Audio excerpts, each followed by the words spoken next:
सूरज जिसने उगाने की कोशिश की वही अंधेरे में रह गया, क्योंकि जिसने बनाया उत्तराखंड वही पीछे रह गया। इसीलिए आज प्राइम टाइम में आपको दिखाएंगे कि किस तरीके से 16 साल बाद भी यहां पर कोई तीसरा विकल्प नजर नहीं आया। लेकिन उससे पहले आपको समझाएंगे कि किस तरीके से उत्तराखंड के अंदर आए और गए, लेकिन मंत्री भी बने, पार्टी भी तैयार की, तीसरे मोर्चे की कहानी भी शुरू हुई, लेकिन उसके पहले और उसके बाद कुछ नहीं हुआ।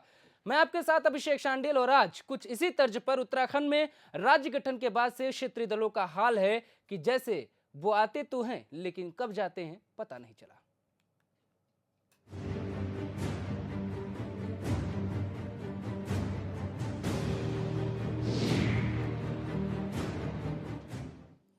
दरअसल यहां क्षेत्रीय दलों की बात करना इसलिए जरूरी है क्योंकि राज्य गठन में कहीं ना कहीं यूकेडी जैसे दलों ने अहम भूमिका अदा की थी, लेकिन उसके बाद अगर उनकी सियासी जमीन खिसकती चली गई तो उसकी वजह कौन है और क्या है।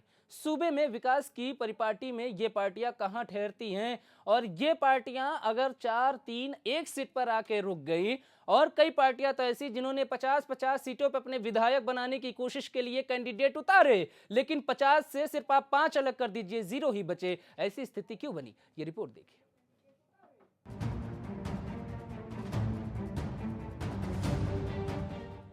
1897 में पहली बार उत्तराखंड की मांग उठी और 1979 में उत्तराखंड क्रांति दल का गठन हुआ। इसके बाद उत्तराखंड के बनने की परिपाटी में उत्तराखंड क्रांति दल जैसे कई क्षेत्रीय दलों ने उपस्थिति दर्ज कराई। उत्तराखंड क्रांति दल के 1997 में यूपी चुनाव में भाग लेने को लेकर पहली बार वैचारिक मतभेद निकल कर आए। 2000 में अलग राज्य मिल गया और 2002 विधानसभा चुनाव में यूकेडी ने हिस्सा लिया। 4 विधानसभा सीटों पे जीत दर्ज की,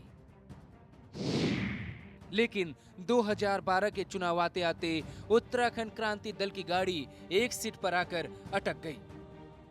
हो सकता है हम उनके जो है जिस हिसाब से उन्होंने हमें देखा, क्रांतिकारी के रूप में देखा, राजनीतिक रूप से हम उनके सामने नहीं जा पाए, क्योंकि जो है हमारे निश्चित रूप से संगठन की कमी थी। संगठन हमारा, हमने संगठन की तरफ ध्यान नहीं दिया। कुछ लोग केवल अपनी सीटों पे लगे रहे। 2011 में पूर्व कैबिनेट मंत्री टीपीएस रावत ने उत्तराखंड रक्षा दल का गठन किया और 2012 में यूकेडी के साथ मिलकर चुनाव मैदान में उतरने की कोशिश की, लेकिन नाकाम रहने के बाद पार्टी ने 50 विधानसभा सीटों पर चुनाव लड़ा, लेकिन एक भी विधायक नहीं जीत पाए। हालांकि उनका मत प्रतिशत जरूर उत्तराखंड क्रांति दल से ज्यादा रहा। उत्तराखंड क्रांति दल जो है एक निश्चित क्षेत्र में ही काम करता था और उनके एक निश्चित चेहरे थे, और शुरू में उन्होंने अच्छे स्थानीय मुद्दों को उठाया भी, लेकिन बाद में उनके यहाँ आपसी जो है संघर्ष हो गया, जिसके कारण से उत्तराखंड क्रांति दल जो है उत्तराखंड में जो नगण्य है, कहीं वो एक आध सीट जो है वो कहीं वो जीत जाते हैं, और ऐसा लगता नहीं कि इस बार वो अपनी कहीं कोई उपस्थिति जो है वो दर्ज करा पाएंगे। नैनीसार जैसा प्रदेश व्यापी मुद्दा उठाकर सरकार को झकझोर देने वाली उत्तराखंड परिवर्तन पार्टी की सूबे में राजनीतिक तौर पे कोई खास कामयाबी हासिल नहीं कर पाई। उत्तराखंड क्रांति दल या और जो पॉलिटिकल पार्टियां हैं, उन्होंने कहीं लीडरशिप के हिसाब से ये साबित करने के बजाय वो आपस में जब झगड़ते रहे तो लोगों को ये दिखा कि इनमें आपस में ही इतने झगड़े हैं कि कोई नियंत्रित करने वाला नहीं है। तो जो जिन लोगों के झगड़े देखे तो लोगों ने उनको नकार दिया। दरअसल क्षेत्रीय पार्टियों ने जिन नेताओं और चेहरों पर राज्य में सियासी जमीन को मजबूत करने का जिम्मा था, उन्होंने निजी स्वार्थों की लड़ाई में उलझकर इसको गर्त में धकेल दिया। सत्ता के आकर्षण और राजनीतिक महत्वाकांक्षाओं के चलते इन दलों में कई बार फूट और बिखराव के हालात बने।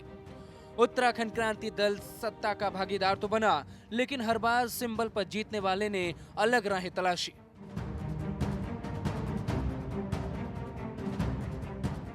उत्तराखंड रक्षा मंच और परिवर्तन पार्टी विधानसभा चुनाव के लिए ताल ठोक चुके हैं। इनमें गठबंधन की बातें होती रहती हैं, लेकिन आज तक इस बगिया में फूल नहीं खिले। चुनाव से ठीक पहले HNN 24x7 ने राजनीतिक क्षेत्रीय दलों का मसला इसलिए उठाया है क्योंकि गठन के बाद से आज तक राज्य में राजनीतिक स्थिरता की स्थिति नहीं बन पाई और बिना राजनीतिक स्थिरता के विकास की कल्पना दूर की कौड़ी। कांग्रेस बीजेपी ने बारी बारी सत्ता का सुख भोगा और क्षेत्रीय दलों को भी जब मौका मिला तो उन्होंने भी सियासी चाशनी में खूब डुबकी लगाई। फिर भी राज्य से विकास ने दूरी बनाई तो जिम्मेदार कौन है?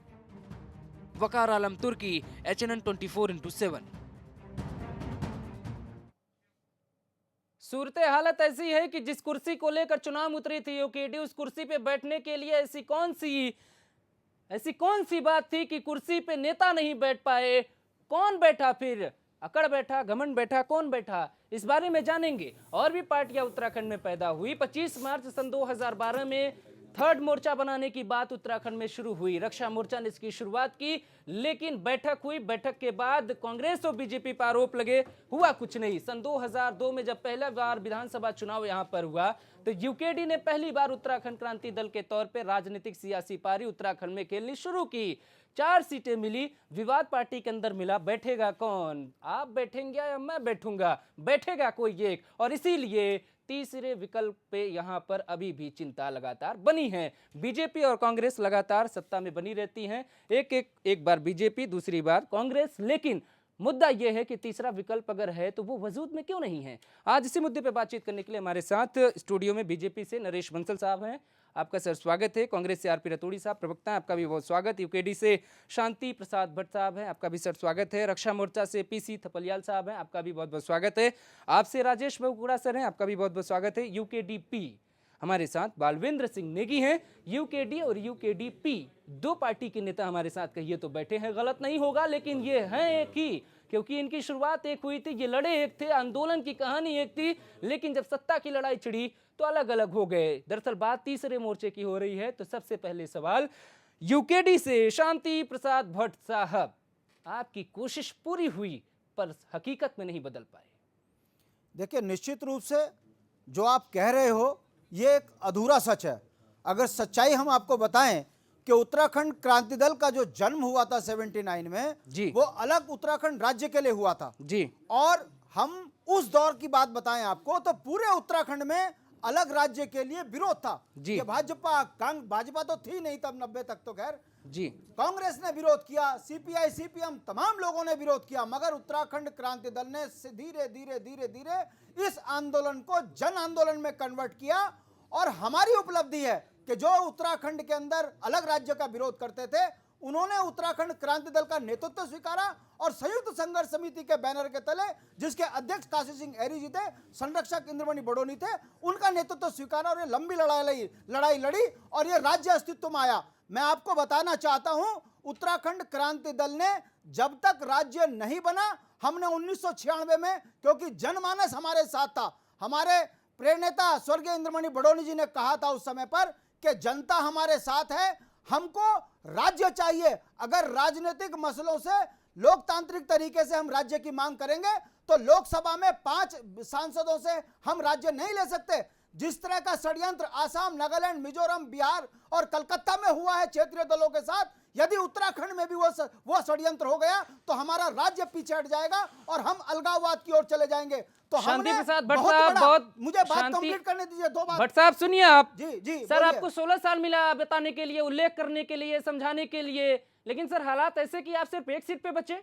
अरे सरकार, ये आप जो सवाल आप हमसे कर रहे हैं, मैं सवाल आपसे कर रहा हूं कि आखिर ये बताएं कि उत्तराखंड के अंदर 5 सर, सवाल का जवाब ये चाहिए, तीसरा विकल्प उत्तराखंड में मौजूद है, तीसरा दल उत्तराखंड में मौजूद है, तीसरा मोर्चा है, एक विधायक आपके जीते, वो भी अपने नहीं रहे, पराये हो गए, निर्दलीय सीट से चुनाव लड़ने की तैयारी में है। आप 15 साल की कहानी क्यों बता रहे हैं? सच बताइए। सच में यही आपको बता रहा हूं कि लोकतंत्र के अंदर चाटुकारिता, अवसरवादिता। सर, कौन कर रहा है चाटुकारिता? जिन्होंने किया है सर, कौन कर रहा है चाटुकारिता? मैं आपको बताना चाहता हूं, सर, चाटुकारिता कौन कर रहा है? सर, आपको मैं बताना चाहता हूं, जिन्होंने किया उन्हें उत्तराखंड क्रांति दल से बाहर का रास्ता दिखा दिया। भारत के लोकतंत्र में पहला क्षेत्रीय दल है जिसने इतनी हिम्मत करके अपने कैबिनेट मंत्री को बाहर किया, और एक बार नहीं 2 बार किया। और मैं आपको बता दूं, इस राज्य के अंदर सर, 24 क्षेत्रीय दल हैं, सर, मगर उनका अस्तित्व कहाँ है ये भी आप देखिए। सर जो नेता या फिर आपकी पार्टी, जिसकी सरकार उसकी गोद, जिसकी सरकार उसकी गोद, जिसकी सरकार बनती है सर, गोद अच्छी बात है, तो लेकिन आप अपने आप को समर्पित क्यों कर देते हैं? देखिए, ये आपका सवाल जो है इसको अधूरा सवाल बोल रहे हैं। मैं आपको पूरा सच्चाई सवाल बता बताइए दूं, सर। 2003 में उत्तराखंड क्रांति दल के 4 विधायक जीत के आए थे। हमने विपक्ष में बैठना स्वीकार किया, मगर तब यही मीडिया ये बोला करता था कि ये सत्ता में रहते, इनको जिता काय को भेज दिया, जब ये सत्ता में भी नहीं जाते और सिर्फ लड़ने का काम करते हैं। तो 2007 में हमने जब सरकार को समर्थन दिया तो हमारी उपलब्धि है। भुवनचंद खंडूड़ी मुख्यमंत्री तब बने सर एक जब बात हमने कहा। सर मीडिया पे सवाल उठाया सर, उसको स्पष्ट कर दें कि मीडिया सवाल उठाता है, उससे आपको क्या दिक्कत होती है मुझे नहीं पता, लेकिन इस मीडिया पे देश का सवाल नहीं संविधान उठा ये रहा हूं। कहता है कि विपक्ष में आप बैठ सकते हैं, विपक्ष में बैठने की भूमिका है और विपक्ष सवाल उठा सकता है। दिवाकर भट्ट साहब आपके पास आएंगे, आपके अपने भाई से भी सवाल पूछ लें जो पी बना चुके हैं। साहब बालवेंद्र साहब आप मेरे साथ हैं। बालवेंद्र साहब आप उनके ही भाई हैं, अब क्या आप तो अलग अलग रास्ते पे जा रहे हैं? रास्ता तो एक ही है, ऐसी बात नहीं है। विचारधारा एक होनी चाहिए। सबसे पहले हमें जनता का देखना चाहिए, जनता हमारे साथ है। सर सबसे पहले आप अपने नेताओं को समझाइए, अपनी पार्टी को समझाइए, सोच को समझाइए, जनता तो बात की बात है। मेरे भाई संदीप प्रसाद भट्ट जी ने कहा, वो निर्णय हमारे अध्यक्ष जी का था, जो मैंने कैबिनेट मंत्री हमारे दिवाकर भट्ट जी को सस्पेंड किया था जी। तो इतिहास में पहला है जो कैबिनेट मंत्री को मैंने सस्पेंड किया, वो मैंने सस्पेंड तो करने मतलब वाले ये कहने की कोशिश कर रहे थे कि चाटुकारिता दिवाकर भट्ट साहब कर रहे थे? नहीं, मेरा ये नहीं है। जो निकाला गया, जो कैबिनेट मिनिस्टर दिवाकर भट्ट जी को जो निकाला, वो निकालने वाले त्रिवेंद्र सिंह तोमर जी हैं, राष्ट्रीय अध्यक्ष जो हमारे थे। जी बोलिए। और रही बात माने समझे कि सब लोग स्वार्थपरक में हैं, जिसको भी माने, ये राष्ट्रीय दलों का तो एक खेल है सर, भाजपा हो चाहे कांग्रेस है, वो तो कभी नहीं चाहेगी कि मैंने क्षेत्रीय दल पनपे। जिस दिन क्षेत्रीय दल पनप गया उस दिन राष्ट्रीय दलों का कोई महत्व नहीं रह जाता। तो इसलिए क्या करते हैं, जो भी हमारे दल के बालवेंद्र साहब, यूकेडी चाहती है कि वो अपना वजूद देखे, वजूद देखे, जनता हमें साथ देगी। कैसे सर दो धड़े में बट गए ऐसे? यही भी वर्चस्व की लड़ाई है सर, क्या बताएं। अपने अपने उसमें जिन लोगों को बाहर किया गया वो आज मैंने अपने को दल घोषित सर करते कौन हैं। वर्चस्व की लड़ाई लड़ रहा है? नेता है, कार्यकर्ता है, विधायक है, मंत्री है, कौन है जो आपकी पार्टी पे कब्जा करने की कोशिश कर रहा है और पार्टी में जान भरने की कोशिश नहीं कर रहा है? ये तो वो क्षेत्र राष्ट्रीय पार्टियों ने हमेशा मानवा वो किया है, ध्रुवीकरण किया हमारा, और हमें को मानवा जितने भी हमारे नेता बने हैं, जो विधायक बने, उनको लॉलीपॉप सर फिर पकड़ा भी के- आप उन्हीं की गोद में बैठते हैं। आप कह रहे हैं कि वो आपका बंटाधार कर रहे हैं, फिर भी आप उन्हीं की गोद में बैठते हैं। अब ऐसा समय नहीं आएगा, अब नहीं। जनता हमें वो देगी, हम चाहे 2 जीते, चाहे 10 जीते, हम मानवा विपक्ष में बैठेंगे और उनकी नाक में नकेल कसेंगे। बालवेंद्र साहब, जनता आपके ऊपर कैसे विश्वास करे? सबसे पहले तो आप ये बताइए कि आप फूट की जो बात कर रहे हैं दोनों में, वो कौन है? कौन सी पार्टी पे जनता भरोसा करे, यूकेडी या यूकेडीपी? सर कौन से? ये तो चुनाव बताएगा सर, 2017 का चुनाव सर आप भी बताएगा। बताइए सर, चुनाव से पहले आप घोषणा पत्र बनाते हैं, विकास का ढोलक बजाते हैं, आप भी तो बताइए। हम लोग जनता के साथ है, जनता का हित के लिए जो भी हमसे हो सकता हम करेंगे। चलिए ठीक है सर, आपके पास दोबारा आएंगे सर, आप जवाब दीजिएगा दोबारा से। बीजेपी से नरेश बंसल साहब, तीसरा मोर्चा यहाँ पे खड़ा नहीं हो पाया या आपने खड़ा होने ही नहीं दिया? देखिए, तीसरे मोर्चे के वो लोकतंत्र के अंदर कितने भी मोर्चे बने, सबका स्वागत होता है। भारतीय जनता पार्टी किसी मोर्चे को ख़त्म करने के लिए नहीं है।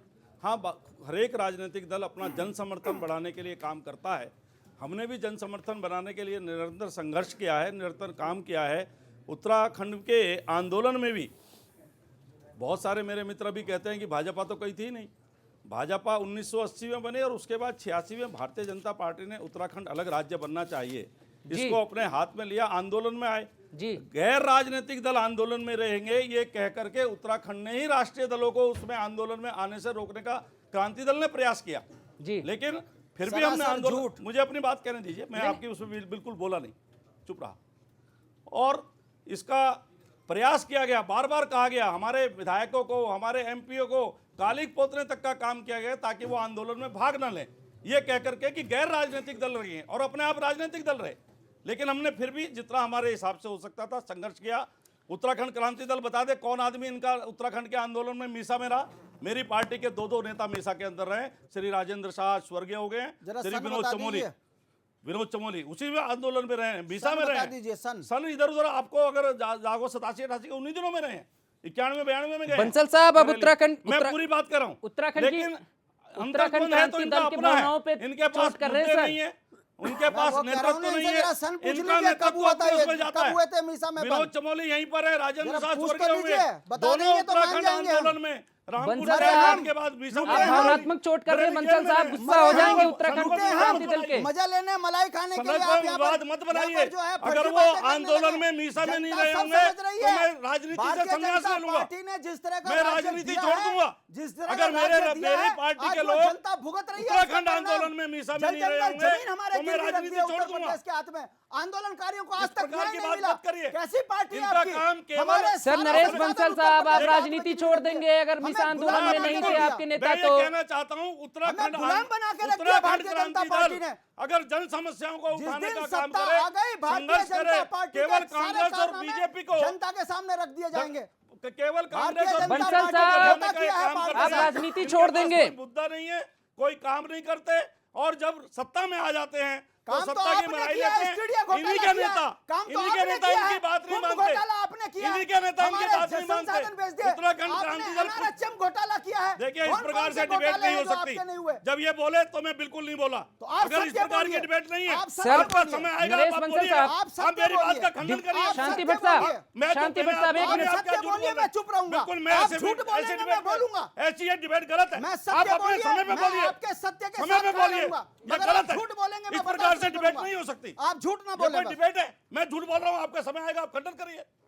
ये कोई ठीक तरीका है सर, मुद्दों पे बात करिए। मैं नरेश आप- बंसल मतलब आप साहब, सर हम यूकेडी को कुछ नरेश कहते हो, बंसल हम चुप साहब, हैं। और आप नरेश बंसल साहब, हमने कुछ बोला मैं क्या? सत्य बोल रहा हूँ। आप सत्य बोले, आप सत्य भट्ट वाले साहब, रिश्वत हैं। भट्ट साहब, बाकी एक सब मिनट। झूठ बोलने वाले हैं। नरेश बंसल साहब, ऐसा नहीं होती है नरेश डिबेट। बंसल साहब, अगर आप कह रहे हैं कि डिबेट में जब तक आप सुन रहे थे तब तक वो नहीं सुन रही थी, इसका मतलब ये है कि दोनों पार्टियां एक साथ अगर यात्रा कर सकती हैं सर इस प्रदेश में, तो इस डिबेट में भी दो नेता एक साथ बोल सकते हैं। खैर, आपके पास आएंगे आरपी रतूड़ी साहब, आपको भी तकलीफ होगी या आप खुशी हैं कि तीसरा विकल्प नहीं बन पाया? जब चाहते हैं तब उनका समर्थन लेके सरकार बना लेते हैं, जब चाहते हैं तब समर्थन लेके सरकार बचा लेते हैं, और यही यूकेडी का मतलब कांग्रेस के लिए। सांडिला साहब, इस राज्य बनाने के लिए कोई एक दल जिम्मेदार नहीं था।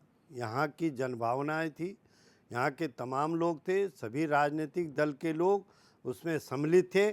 अब उसका श्रेय कोई अपना अकेला ले जाना चाहे, मैं भी राज्य आंदोलनकारी हूँ, और ये कहना, ये सन 1952 से सीपी जोशी साहब ने ये शुरुआत की थी, कॉमरेड थे, और उत्तराखंड राज्य की बात उन्होंने की थी जी।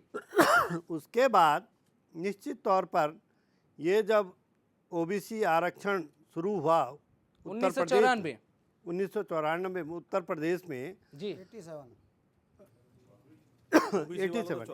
में 1994 से तो चरम सीमा पर उत्तराखंड आंदोलन था। जब मसूरी कांड हुआ, जब आपका नारसन कांड हुआ, सर, जब कांड- आपका सर, खटीमा, सर, मैं कांड- मैं मैं आ रहा हूँ। सर, रतूड़ी सांडिल्य साहब जरा रतूड़ी भूमिका, साहब, आप पता है पहले मसूरी जाएंगे, फिर राम नहीं फिर आप मैं एक मुजफ्फरनगर पे भूमिका, जाएंगे, फिर मैं रामपुर चौराहे पे जाएंगे सर, फिर आप हरिद्वार से ले आके सीधे देहरादून में कहेंगे कांग्रेस अच्छी है, यूकेडी में दम नहीं था। नहीं, आप ये बताइए कि क्या मैं- यूकेडी आप- को सिर्फ आप आप जो अपनी गोद कहना में चाह बैठाने रहे के हैं, लिए इस्तेमाल सांडिल्य करते साहब, हैं? रतूड़ी साहब, सवाल सुनिए, क्या यूकेडी का वजूद आपके लिए बस इतना है कि आपकी सरकार बने तो गोद में रखिए, आपकी सरकार चलेगी तो बीजेपी के पास भेज दीजिए? हमारा उनसे वो अपना वजूद बनाएं, पहले अपना घर ठीक ठाक करें। जब वो किसी को आपस में एक दूसरा नेता मानने को तैयार नहीं है, वो कहावत है, पुरानी कहावत कहते थे कि 11 आदमी और 12 चूल्हे, तो जब इनके यहाँ वो व्यवस्था है तो उसमें हमारा क्या दोष है? उसमें किसी भी राष्ट्रीय दल ने ये नहीं कहा कि आप प्लीज इसमें- रतूड़ी जी, बोगड़ा जी से पूछिए, हरक सिंह जी से पूछिए। सुने आज हरीश रावत जी कभी भट्ट एनडी तिवारी का भट्ट विरोध जी, करते थे। ये आप आपकी अच्छे परंपरा नेता है, हैं, आप आपकी अच्छे परंपरा वक्ता रही है। हैं। आप उसी परंपरा से अरे आज भुगत रहे हैं। आप जो यूकेडी को जो ना बोलिए, अच्छा आप अपनी बात श्रोता, कहिए। भट्ट जी, जो अच्छा श्रोता होता है वो सबसे बड़ा नेता होता है।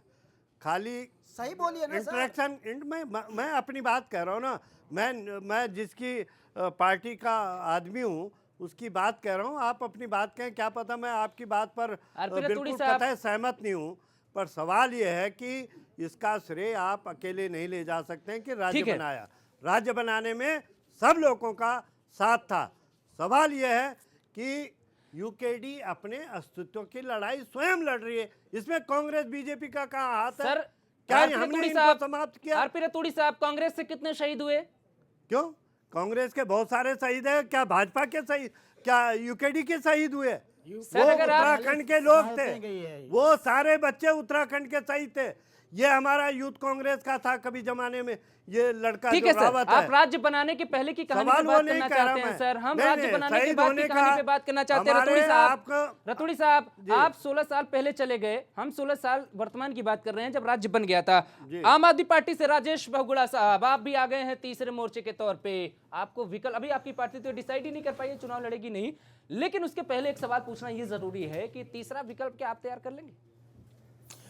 अभिषेक भाई, उत्तराखंड की अगर हम बात करें तो उत्तराखंड के 16 साल के परिप्रेक्ष्य के अलावा अगर हम विपरीत दिशा की बात करें जी, तो यहाँ पे राज्य आंदोलनकारी और बलिदानों के प्रमाण पत्र के बंटवारे को लेकर जो जद्दोजहद चल रही है।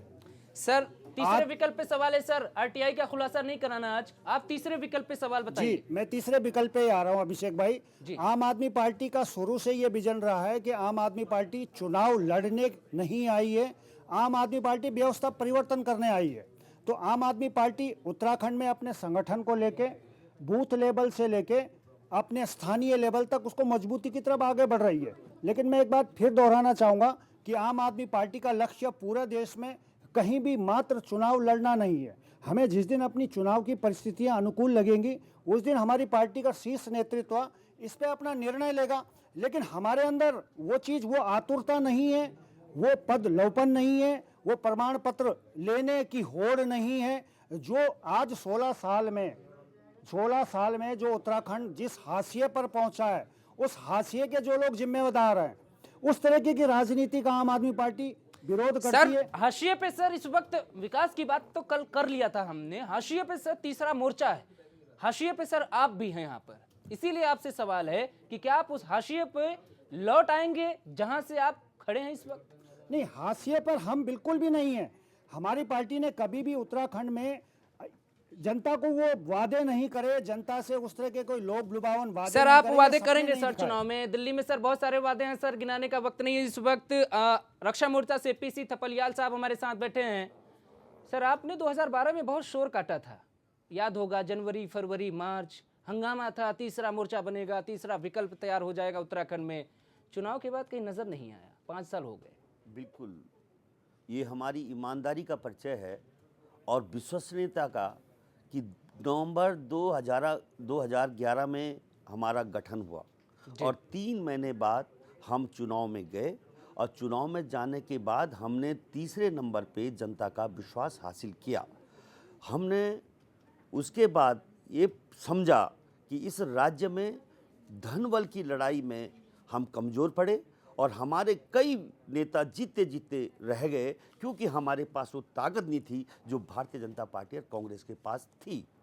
हमारा जो राज्य है, हमने समझा कि इस राज्य में क्षेत्रीय पूंजीपति और क्षेत्रीय उद्योगपतियों का अभाव है और वही मुख्य ताकत होती है किसी भी राज्य की क्षेत्रीय दल को बढ़ाने में और थपलियाल निर्माण साहब, करने में। आप कह रहे हैं पैसा नहीं है, तो इस बार क्या स्वीकार कर रहे हैं, इस बार कोई मोर्चा वोर्चा की बात नहीं होगी? देखिए, इस बार मोर्चा की बात हम चाहते हैं कि हम यूनिफाइड होकर संघर्ष करें, लेकिन वो असंभव इसलिए हो रहा है कि ठीक चुनाव के टाइम पे हमें याद आती है कि हम एक फ्रंट पे आएं।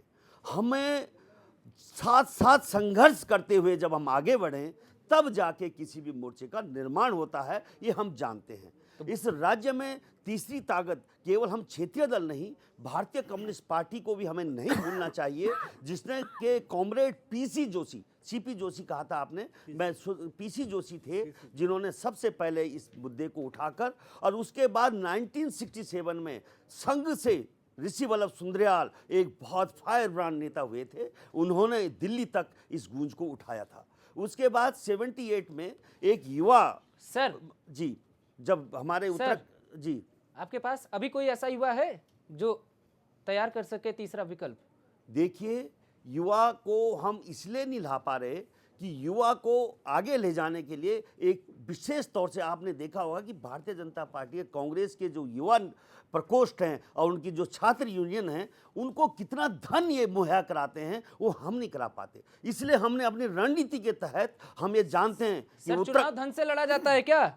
देखिए, चुनाव धन से लड़ा जाता है, ये अभी तक सब जानते हैं कि कितने कितने करोड़ रुपए धन में कौन नकारेगा कि धन बल के आधार सर पे आपकी चुनाव- भी नई नवेली पार्टी थी, 50 विधानसभा पे आपने अपने विधायक के लिए कैंडिडेट उतारे थे, तो आपने भी तो धन बल का प्रयोग किया होगा। हमने 50 तो रणनीति बड़ी संख्या होती है नई हमने- पार्टी के लिए। देखिए, मैंने जो रणनीति अपनाई, लोग मेरे को आलोचना भी करते हैं कि तुम बड़े अधिकारियों को, बड़े ब्यूरोक्रेट को राजनीति में लाते हो। मैं इसलिए लाया कि हमारे गरीब प्रदेश में ये सक्षम लोग, इन भारतीय जनता पार्टी कांग्रेस के जो धना सेठ हैं, जो धन पशु ठीक है। हैं, उनके साथ लड़ सके। इसलिए हम इन लोगों को लाए, और ये लोग जानते हैं इनकी कमजोरियां, इसलिए मैं लाया हूं। और उसमें मेरी आलोचना भी होती है कि तुम ब्यूरोक्रेट्स को यहां ला रहे हो, लेकिन निश्चित तौर से ये मेरा बिगिनिंग है, क्योंकि हम ये जानते हैं कि किसी भी राज्य में वर्गीय आधार पर क्षेत्रीय दल का गठन होता है, और उत्तराखंड में मजदूर वर्ग और किसान वर्ग बहुल्य क्षेत्र नहीं है, यहाँ कर्मचारी वर्ग क्षेत्र है। इसलिए ठीक मेरा है सर, जो- आपके पास दोबारा आएंगे। जी,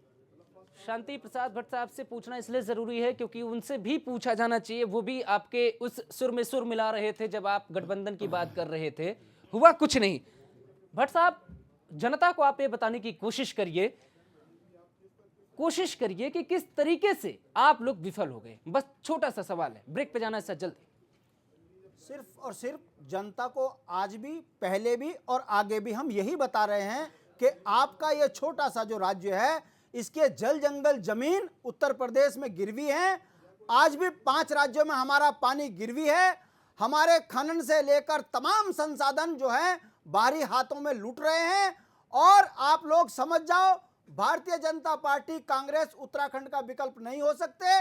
जब जब इनकी सत्ताओं को आप देते रहोगे, आने वाली पीढ़ी को पछताने के लिए मौका तक नहीं मिलेगा। ये हालात अभी विशेष राज्य के दर्जे में कर दिए गए हैं, जिसमें 100 रुपए में 90 रुपए केंद्र माफ कर रहा है। जब ये इस राज्य को वो 40,000 करोड़ का कर्जा देना पड़ेगा। भट्ट साहब आपके पास आएंगे, लेकिन विकल्प कौन तय करेगा? ये जनता तय करेगी, क्योंकि अगर दिल्ली और दूसरे प्रदेशों में आप देखिए, उत्तर प्रदेश जिससे आप अलग हुए, अगर वहां की स्थिति देख लीजिए तो वहां पे क्षेत्रीय दल सरकार बनाते हैं। उत्तर प्रदेश से तमिलनाडु तक चले जाइए, स्थिति यही बनी है। लेकिन उत्तराखंड के साथ ऐसा कौन सा नसीब जुड़ा कि यहाँ तीसरा विकल्प है ही नहीं। एक छोटा सा ब्रेक, जल्द लौटते हैं।